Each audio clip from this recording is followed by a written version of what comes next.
हरे कृष्णा। मत्स्य पुराण में कहा गया है, एकादश्याम न भुंजिता व्रतम एति वैष्णवम, यानी एकादशी के दिन पूर्ण आहार ग्रहण करना निंदनीय है और इस दिन उपवास का पालन करना निसंदेह भगवान श्री कृष्ण को आनंद देने वाला है। एकादशी और द्वादशी व्रत के अनुपालन का अर्थ परम पुरुषोत्तम भगवान को प्रसन्न करना है। कृष्ण भावनामृत में उन्नति के इच्छुक व्यक्ति को एकादशी व्रत का नियमित रूप से निष्ठा पूर्वक नियम पूर्वक पालन करना चाहिए। एकादशी व्रत का पालन करने वाले व्यक्ति के लिए जप करना सुगम बन जाता है। इस दिन यदि कोई व्यक्ति अनजाने में भी एकादशी का पालन कर ले तो उसके समस्त पाप उसी क्षण जलकर भस्म हो जाते हैं और वो सरलता पूर्वक आध्यात्मिक लोक को प्राप्त होता है। और ऐसी ही परम पावन एकादशी जब कार्तिक जैसे श्रेष्ठ मास में आती है तो सोचिए ये एकादशी पालन करने से हमें कितना पुण्य फल प्राप्त हो सकता है। जी हाँ, हम बात कर रहे हैं कार्तिक मास के शुक्ल पक्ष में आने वाली देवउठनी एकादशी के विषय में। तो चलिए आज के इस वीडियो में हम इसी देवउठनी एकादशी के उपलक्ष्य में उसकी पौराणिक कथा और महात्म्य का श्रवण करते हैं। इस बार ये देवउठनी एकादशी आ रही है 12 नवंबर 2024 मंगलवार के दिन और इसका व्रत पारण समय रहेगा अगले दिन यानी 13 नवंबर 2024 बुधवार को प्रातः 6:52 से 10:24 के बीच में। ये एकादशी अपने आप में ही अक्षय पुण्य फल प्रदायिनी है। ये वर्ष की सबसे बड़ी एकादशी है जो हमारे इस जन्म के तो सभी पाप को नष्ट करती ही है, लेकिन इसके साथ साथ उसके पुण्य फल से हमारे कई जन्मों के पाप भी नष्ट हो जाते हैं। इसी एकादशी के दिन भगवान अपनी 4 मास की योग निद्रा से बाहर आते हैं और इसलिए ये अत्यंत विशेष एकादशी है जिसके विषय में भगवान श्री हरि स्वयं कहते हैं, मच्शयने मदुत्थाने मत्पार्श्व परिवर्तने फलमूल जलाहारी हृदि शल्यम ममार्पयेत्, यानी शयन एकादशी या फिर उत्थान एकादशी पार्श्व परिवर्तन पर फल मूल यहाँ तक कि जल ग्रहण करने वाला व्यक्ति भी मेरे हृदय को मानो भालों से भेद देता है। जो व्यक्ति इस एकादशी का व्रत करता है उसके घर में तीनों लोकों के समस्त तीर्थ एक साथ निवास करने लगते हैं। जो भी व्यक्ति देवउठनी एकादशी का व्रत करता है वो उस पुण्य फल को प्राप्त कर लेता है जिसे समस्त तीर्थों में स्नान करने से, अश्वमेघ यज्ञ करने से, गाय, सोना या उपजाऊ भूमि दान करने से भी प्राप्त नहीं किया जा सकता। वो व्यक्ति अपने साथ साथ अपनी 10 पीढ़ियों का भी उद्धार कर लेता है। ये वही एकादशी है जिस दिन से भीष्म पंचक व्रत का भी आरंभ होता है। इस एकादशी के साथ चातुर्मास का अंत होता है। भगवान श्री हरि योग निद्रा से बाहर आते हैं और सभी मांगलिक कार्य, विवाह, यज्ञ, होम, हवन इत्यादि का आरंभ हो जाता है। जिस प्रकार मृत्यु निश्चित है उसी प्रकार धन का नाश भी निश्चित है। ऐसा जानकर मनुष्य को अपने सभी व्यावसायिक कार्य और कर्मों को एक दिन के लिए छोड़कर हरि को प्रिय इस देवउठनी एकादशी का व्रत पालन अवश्य करना चाहिए। कार्तिक मास के पावन अवसर पर आने वाली देवउठनी एकादशी का पालन करके जो भी व्यक्ति तीर्थ स्थान में स्नान करता है, दान देता है, परम भगवान के पवित्र नामों का जप करता है, तपस्या करता है और इस एकादशी पर भगवान के लिए यज्ञ करता है, उसका सारा पुण्य अविनाशी हो जाता है। सर्वश्रेष्ठ एकादशी देवी स्वयं भगवान श्री हरि के अव्यक्त रूप में इस भौतिक संसार में स्थित हैं। अतः जो व्यक्ति निष्ठा पूर्वक संपूर्ण विधि विधान से एकादशी व्रत करता है वो सीधे भगवान श्री हरि की पूजा करता है। और इस एकादशी के उपलक्ष्य में पद्म पुराण में एक सुंदर कथा का वर्णन प्राप्त होता है। तो चलिए इस आने वाली देवउठनी एकादशी के उपलक्ष्य में हम उसी पौराणिक कथा का श्रवण करते हैं। एक समय प्राचीन काल में एक नगर में भगवान श्री हरि विष्णु का सुंदर और भव्य मंदिर था। वहाँ सभी भक्त प्रातः काल और संध्या काल में पूजा आराधना करने के लिए आया करते थे। वहाँ प्रतिदिन दीपक प्रज्वलित किए जाते और उस स्थान पर एक मूषक भी रहता था जो प्रतिदिन इस दीपक की बची हुई बाती और घी को खा लेता और इसी प्रकार वो प्रतिदिन सुबह और शाम भगवान श्री हरि के मंदिर में भी आता जाता रहता था। अब एक दिन क्या हुआ कि आसपास से कहीं भी उसे भोजन प्राप्त नहीं हुआ, इसलिए अत्यधिक भूख के कारण उसे भोजन प्राप्त करने के लिए वो विह्वल हो उठा। वो फिर से मंदिर में आया। आज भी सभी भक्त भगवान श्री हरि को दीपक प्रज्वलित करके प्रार्थना कर रहे थे और उस मूषक की भूख इतनी बढ़ गई थी कि उससे प्रतीक्षा नहीं हो रही थी और अभी तक वो दीपक पूर्णतः बुझा भी नहीं था और उसने उस बाती को खाने के लिए वो दीपक के पास आया। जैसे उसने उस बाती को अपने मुंह में लिया तो उसका मुंह जलने लगा और उस बाती के कारण उसका शरीर भी पूर्ण तरह जलने लगा। इस जलन के कारण वो उछल कूद करने लगा और इधर उधर भागने लगा। भागते हुए वो मंदिर की चारों ओर घूमने लगा, किंतु जलन के कारण उस मूषक की वहीं पर भगवान श्री हरि विष्णु के मंदिर में ही मृत्यु हो गई। अब हमारे भगवान श्री हरि इतने दयालु और कृपालु हैं, उन्होंने सोचा कि इस मूषक की कार्तिक मास में मेरे मंदिर में ही प्रदक्षिणा यानी परिक्रमा करते हुए मृत्यु हुई है। वो मेरा कीर्तन कर रहा था और इस प्रकार उसने अपने प्राण त्यागे हैं। और भगवान श्री विष्णु ने उस मूषक के मुंह में जलती हुई घी की बाती लेकर कूदने को अपनी आरती और नृत्य के समान समझ लिया और अंत में भगवान श्री हरि ने उसे सर्वोच्च गति मोक्ष प्रदान किया। इस प्रकार कार्तिक के मास में एकादशी के दिन मूषक ने किसी और द्वारा दिया हुआ घी का दीपक जलाया। अनजाने में ही उसने नृत्य किया और अनजाने में ही भगवान के मंदिर की परिक्रमा की और ऐसा करने से उसे दुर्लभ रूप से अंततः सर्वोच्च गंतव्य प्राप्त हुआ। अगर अनजाने में किए हुए इन पुण्य कार्यों से इतना लाभ मिल सकता है तो जरा सोचिए, हम तो मनुष्य हैं और इस मनुष्य जीवन में कितने पुण्य फल हम प्राप्त कर सकते हैं योग्य विधि जानकर और इस विधि का श्रद्धा और नियम पूर्वक पालन करके। इसलिए मनुष्य योनि प्राप्त होने पर हमें इसका अत्यधिक सदुपयोग करते हुए कार्तिक मास में आने वाली इस देव उठनी एकादशी के दिन भगवान श्री कृष्ण को फूल, लाल और पीले चंदन के लेप से अभिषेक करके तुलसी दल अर्पित करने चाहिए और भगवान की योग्य विधि से पूजा आराधना और उनके अधिक से अधिक हरे कृष्ण महामंत्र का जप करना चाहिए। हरे कृष्ण कृष्ण कृष्ण हरे हरे, हरे राम राम राम हरे हरे। ये महामंत्र है। ये ऐसा मंत्र है जिसके अंदर सभी मंत्रों की शक्ति सन्निहित है। ये इतना शक्तिशाली है कि मात्र इसका एक बार जप करने पर भी मनुष्य को हजारों अश्वमेघ यज्ञ का फल प्राप्त होता है और कार्तिक मास में किया गया इस मंत्र का जप मनुष्य को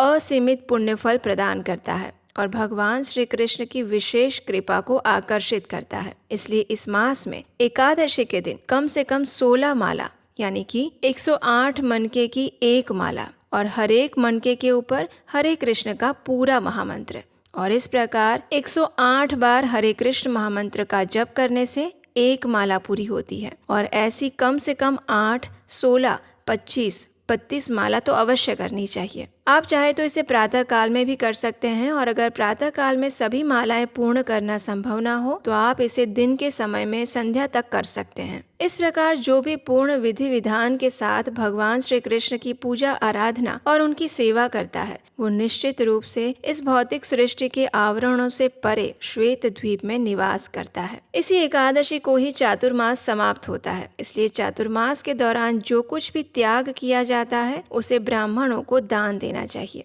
जो कोई भी व्यक्ति बिना किसी विराम के संपूर्ण चातुर्मास का पालन करता है वह शाश्वत सुख प्राप्त करता है। उसे दूसरा जन्म नहीं लेना पड़ता यानी जन्म मृत्यु के बंधनों से मुक्ति प्राप्त कर लेता है। जो चातुर्मास की इस विधि का पालन करता है उसे अनंत पुण्य फल की प्राप्ति होती है। लेकिन अगर कोई व्यक्ति संपूर्ण चातुर्मास का पालन नहीं कर सकता तो कम से कम उसे चातुर्मास के अंतिम मास यानी कार्तिक मास का पालन अवश्य करना चाहिए। अगर कोई कार्तिक मास का भी संपूर्ण पालन और उपवास नहीं कर सकता तो उसे कम से कम इस कार्तिक मास में आने वाली प्रत्येक एकादशी का पालन तो अवश्य करना चाहिए। ऐसा करने से उसे संपूर्ण कार्तिक मास पालन करने का फल भी स्वतः मिल जाता है। अब सोचिए भगवान हम पर कितने कृपालु हैं जो वे हमें हर प्रकार से एक ही बात कह रहे हैं कि हम किसी भी प्रकार से उनकी शरण में आए, क्योंकि वे जानते हैं कि इस कलयुग के बद्ध जीवों के लिए तपस्या करना अत्यंत कठिन है। हालांकि एकादशी का वास्तविक पालन भोजन और जल से पूर्णतः उपवास करना है, लेकिन कलयुग के समय में यह अत्यंत कठिन है। इसलिए शास्त्रों के निर्देश हैं कि इस दिन कम से कम अन्न और दालों को तो ग्रहण नहीं करना चाहिए। एकादशी पर भिन्न भिन्न लोगों द्वारा अपनी सुविधा अनुसार आत्म संयम के भी विभिन्न स्तरों का पालन किया जा सकता है। जैसे कई लोग निर्जल उपवास करते हैं तो कई लोग एकादशी प्रसाद के साथ करते हैं। कुछ लोग मात्र फल, फूल और जल लेकर उपवास करते हैं। लेकिन किसी भी स्थिति में किसी भी व्यक्ति को एकादशी के दिन अन्न का ग्रहण नहीं करना चाहिए। एकादशी के दिन उपवास रख के भगवान श्री हरि की पूजा आराधना करते हुए, उनके पवित्र नामों का जप करते हुए, उनकी लीला कथाओं का श्रवण और पठन करते हुए उनकी सेवा में रत रहना चाहिए। इस एकादशी के दिन भगवान नारायण की विधि विधान से पूजा करनी चाहिए, क्योंकि एकादशी तिथि भगवान नारायण को समर्पित है, जो सभी के हृदय में विराजमान है। और इसलिए संसार में जो कुछ भी घटित हो रहा है वो मात्र भगवान श्री नारायण की ही इच्छा है। भगवान श्री हरि सर्वव्यापी हैं। इस प्रकार जो भी व्यक्ति सदैव भगवान की भक्ति में लीन रहता है और निरंतर उनका जप और चिंतन करता है, वह निश्चित रूप से उनके भगवत धाम को प्राप्त करता है। और भगवान श्री कृष्ण की ऐसी अपार भक्ति और प्रेम प्राप्त करने के लिए व्यक्ति को किसी भी प्रकार के कठोर तपस्या की आवश्यकता नहीं है। एकादशी व्रत करने से ही भगवान श्री कृष्ण का प्रेम स्वतः प्राप्त हो जाता है। ब्रह्मवैवर्त पुराण में भगवान श्री हरि ने नारद मुनि से कहा था कि जिस प्रकार देवताओं में भगवान श्री कृष्ण, देवियों में प्रकृति और वर्णों में ब्राह्मण तथा वैष्णवों में भगवान शिव श्रेष्ठ हैं, उसी प्रकार सभी प्रकार के व्रतों में एकादशी व्रत सर्वोच्च है। इसी एकादशी के उपलक्ष्य में जब युधिष्ठिर महाराज भगवान श्री कृष्ण से चर्चा कर रहे थे, तब उस एकादशी महिमा का वर्णन करते हुए भगवान श्री कृष्ण ने युधिष्ठिर महाराज से कहा, हे राजन, आपने जो देव उठनी एकादशी की महिमा के विषय में जानने की जिज्ञासा दिखाई है, उसी प्रकार एक समय देवर्षि नारद मुनि ने भी लोक कल्याण हेतु ब्रह्मा जी से इसी एकादशी के विषय में जानकारी प्राप्त की थी। उस समय ब्रह्मा जी ने नारद मुनि से जो कहा था, अब मैं वही आपको सुना रहा हूँ। कार्तिक मास के शुक्ल पक्ष में आने वाली ये देव उठनी एकादशी को हरिबोधिनी, प्रबोधिनी, देवोत्थान, उत्थान एकादशी के नाम से भी जाना जाता है, जो सभी प्रकार के पापों को नष्ट कर देती है और साथ ही महापुण्य प्रदान करती है। अंततः उन बुद्धिमान मनुष्यों को मुक्ति प्रदान करती है जो सर्वोच्च भगवान की शरण में आते हैं। ये एकादशी जो कार्तिक महीने के शुक्ल पक्ष में आती है, समुद्र, तीर्थ स्नान या झील में स्नान करने से कहीं अधिक पवित्र करने वाली है। यदि कोई व्यक्ति एकादशी पर मध्याह्न में एक बार भोजन करता है तो उसके पिछले जन्म के पाप नष्ट होते हैं। यदि वो संध्या काल में भोजन करता है तो उसके पिछले 2 जन्मों के पापों का नाश होता है। लेकिन वो संपूर्ण उपवास करता है तो उसके पिछले 7 जन्मों के पाप समाप्त हो जाते हैं। जो तीनों लोकों में दुर्लभ है वो सब उसे प्राप्त हो जाता है। जो देव उठनी एकादशी का व्रत करता है, जिस मनुष्य के पाप सुमेरु पर्वत के बराबर भी हो, वो भी पाप हारिणी देव उठनी एकादशी का व्रत करने से ध्वंस हो जाते हैं। अगर मनुष्य न केवल व्रत रखता है किंतु एकादशी की रात्रि में जागरण करके भगवान श्री हरि के नाम का जप और कीर्तन भी करता है तो उसके 1000 जन्मों के पाप जल कर भस्म हो जाते हैं। इस प्रकार भगवान श्री कृष्ण देव उठनी एकादशी की महिमा बताते हुए कहते हैं कि जो भी मनुष्य इस व्रत का विधि पूर्वक पालन करता है, उसे मेरे द्वारा बताए गए उन समस्त फलों की प्राप्ति होती है। अगर कोई इस दिन विधि विधान से थोड़ा बहुत पुण्य कर्म भी कर लेता है तो उसके सुमेरु पर्वत के समान पुण्य प्राप्त हो जाता है। लेकिन जो मनुष्य शास्त्रों में बताए गए विधि विधानों का पालन नहीं करता, वो चाहे कितना भी सुमेरु पर्वत के समान पुण्य कर्म कर ले, फिर भी वो पुण्य के बदले पाप का ही अधिकारी बना रहता है। जो व्यक्ति व्रत के दिनों की उपेक्षा करता है, जो वैदिक शास्त्रों की आलोचना करता है, जो ये सोचता है कि वेदों के अनुसार चलने वाले का विनाश होता है, जो दूसरे की पत्नी का भोग करता है, जो अत्यंत मूर्ख और दुष्ट है, जो अपने लिए की गई किसी भी सेवा की सराहना नहीं करता या फिर जो दूसरों को धोखा देता है, ऐसा पापी व्यक्ति कभी भी कोई धार्मिक कार्य करने पर भी पापी ही कहलाता है। भले ही फिर वो ब्राह्मण हो या शूद्र। जो कोई दूसरे की पत्नी, विशेषकर द्विज पत्नी का भोग करने का प्रयास करता है, वह कुत्ते के खाने वाले से अधिक श्रेष्ठ नहीं माना जाता। वास्तव में यदि ऐसा व्यक्ति द्विज ब्राह्मण या आध्यात्मिक गुरु के प्रति कोई अहंकार प्रदर्शित करता है, अपराध करता है, तो वो अपनी समस्त आध्यात्मिक उन्नति के साथ ही अपने धन, संपत्ति और संतानों को भी तुरंत खो देता है। इस प्रकार व्यक्ति अपने अर्जित पुण्यों को नष्ट कर देते हैं, जिसका चरित्र अनैतिक है। जो पर स्त्री संग करता है और वह जो दुष्टों की संगति को पसंद करता है। जो कोई भी पापी व्यक्ति के साथ संगति करता है और आध्यात्मिक उद्देश्य के बिना उनके घर जाता है, वो सीधे मृत्यु के देवता यमराज के निवास में स्थान प्राप्त करता है। यदि कोई ऐसे घर में भोजन करता है तो उसका अर्जित पुण्य भी नष्ट हो जाता है, साथ ही उसकी कीर्ति, आयु, संतान और सुख भी नष्ट हो जाते हैं। जो पापी दुष्ट किसी साधु पुरुष का अपमान करते हैं, वो शीघ्र ही अपनी धार्मिकता, आर्थिक विकास और इंद्रिय तृप्ति को खो देता है और अंत में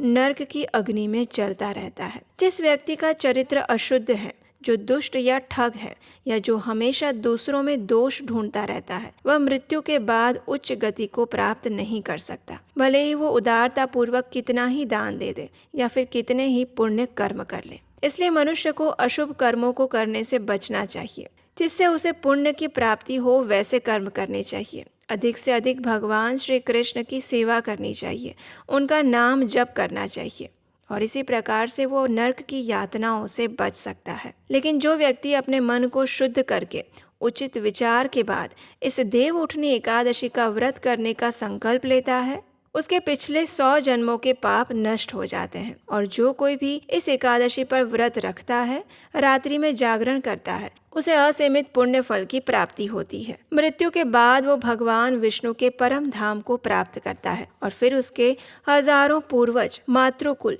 पितृकुल और वंशज भी उसी धाम को जाते हैं। तो ये थी देव उठनी एकादशी के उपलक्ष्य में उसकी पौराणिक कथा और उसका विशेष महत्व। हमें आशा है कि ये कथा आपको अच्छी लगी होगी। इस देव उठनी एकादशी के उपलक्ष्य में हम और भी पौराणिक कथाएं आपके लिए लेकर आने वाले हैं, तो इसे सुनने के लिए आपके अपने चैनल को सब्सक्राइब करके रख लीजिए। और अगर आप ये जानना चाहते हैं कि इस देव उठनी एकादशी का पारण कैसे करना चाहिए, उसकी संपूर्ण विधि क्या है, तो हमें नीचे कमेंट बॉक्स में लिख कर बताइए। आपकी इच्छा अनुसार हम इस व्रत की पारण विधि भी लेकर अवश्य आएंगे।